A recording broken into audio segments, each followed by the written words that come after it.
Vous écoutez La Voix de l'Espérance, une émission qui vous apporte paix, joie, confiance et espérance.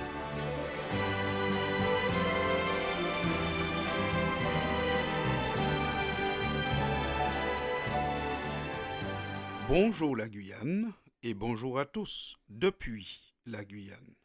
Qu'est-ce que les morts ont à nous dire? Ou plutôt, est-ce que c'est la mort elle-même qui a quelque chose à nous dire? La question a son importance car l'homme semble depuis toujours refuser l'idée d'une mort totale et définitive. De tout temps et dans presque toutes les civilisations, on croit à un au-delà et on essaie de communiquer avec les morts. Qu'il s'agisse de nécromanciens, de médiums ou encore de spiritisme, on essaye par différents moyens de parler avec les défunts pour tenter de prouver qu'il existe bel et bien une vie après la mort. La question a son importance car le sujet ne s'épuise pas. On constate qu'il y a de plus en plus de pratiques qui se donnent des noms scientifiques pour prouver que la pratique est honorable. Mais si on s'en tient à ce que dit la Bible, on pourra déclarer avec certitude que les morts n'ont rien à nous dire. En effet, la Bible déclare de manière simple et claire que les morts n'ont rien à nous dire. Elle dit, cette Bible, oui, les vivants savent qu'ils mourront, mais les morts ne savent rien. La Bible dit encore que les morts ne participeront plus jamais à tout ce qui se passe sous le soleil. Vous pourrez lire ces déclarations dans le livre de l'Ecclésiaste qui se trouve dans la Bible au chapitre 9. Encore dans le livre du Deutéronome, Dieu fait des déclarations fracassantes pour empêcher à son peuple de s'adonner à cette pratique, c'est-à-dire tenter de communiquer avec les morts. Dieu dit en effet dans le livre du Deutéronome, au chapitre 18 et au verset 10, qu'on ne trouve chez toi personne qui fasse passer son fils ou sa fille par le feu, personne qui exerce le métier de devin, d'astrologue, d'augure, de magicien, d'enchanteur, personne qui consulte ceux qui évoquent les esprits ou disent la bonne aventure, personne qui interroge les morts. Fin de citation. On voit ici dans ce passage que Dieu fait référence à plusieurs sciences qui sont tout à fait, à ses yeux, non valables et il demande à ses enfants de ne pas y participer. Dieu aurait-il changé? Non, la Bible dit qu'il est le même hier, aujourd'hui et éternellement. Ce qu'il réclamait à son peuple il y a quelque temps, c'est encore ce qu'il réclame aujourd'hui à ceux qui prétendent être ses disciples. Dieu dit même, toujours dans le Deutéronome au chapitre 18, que quiconque fait ces choses, toutes les choses que nous avons citées précédemment, est en abomination à l'Éternel. Fin de citation. La Bible, pour nous prouver encore une fois que les morts n'ont rien à nous dire, elle nous fait savoir que non seulement nous ne pouvons pas tenter de communiquer avec les morts, mais la Bible affirme aussi que les morts ne communiquent même pas avec Dieu.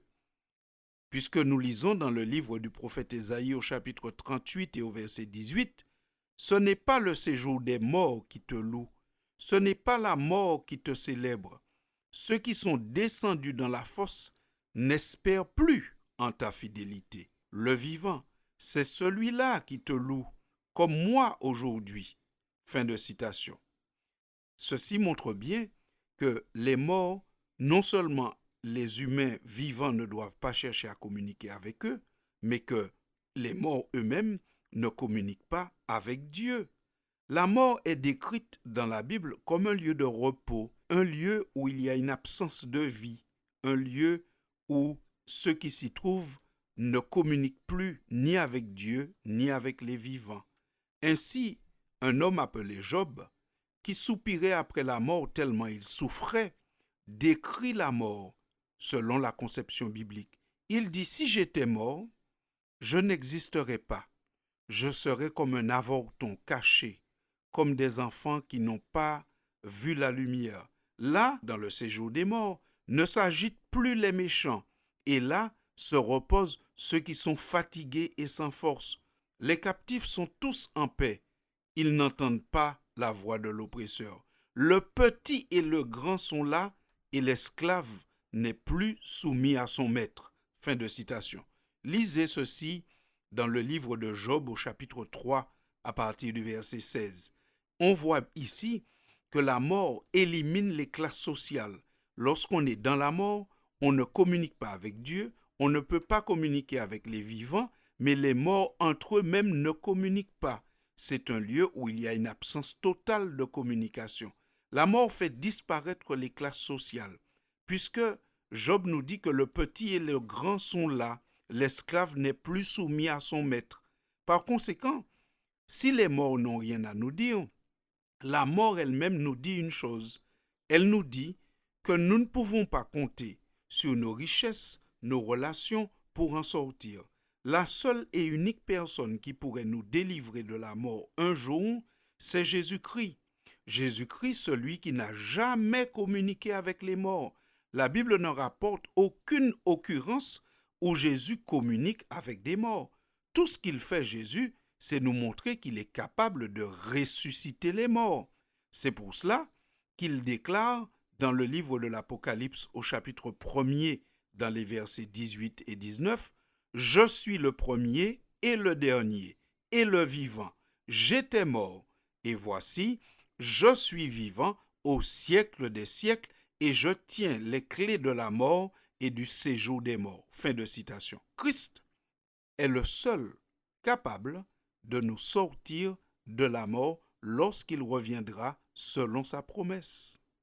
C'est ainsi que nous pouvons lire encore sous la plume de l'apôtre Paul ce qui suit. « Et si l'esprit de celui qui a ressuscité Jésus d'entre les morts habite en vous, celui qui a ressuscité Christ d'entre les morts rendra aussi la vie à vos corps mortels par son esprit qui habite en vous. » Fin de citation.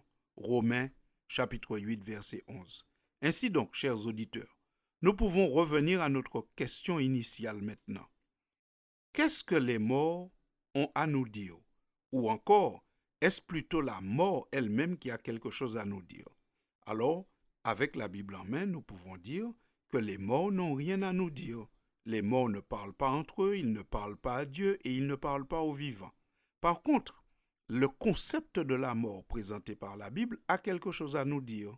Par la mort, tous sont concernés, l'esclave comme l'homme libre, les hommes comme les femmes, les grands comme les petits, les riches comme les pauvres, tous sont concernés par la mort.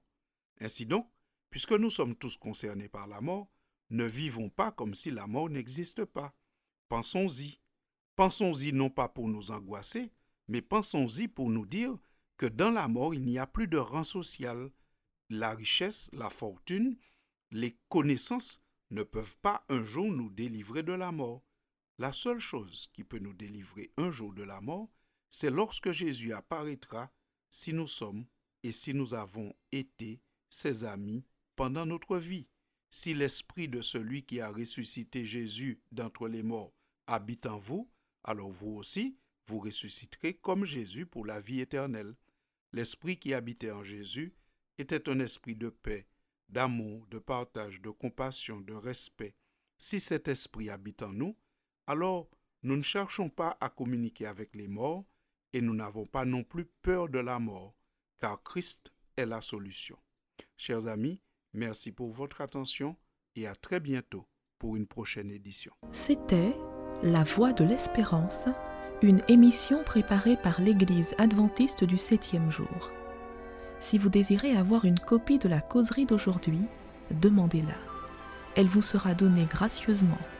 Écrivez à La Voix de l'Espérance, boîte postale 169 97 324, Cayenne, CEDEX, ou téléphonez au 0594 25 64 26. Merci chers auditeurs et à bientôt.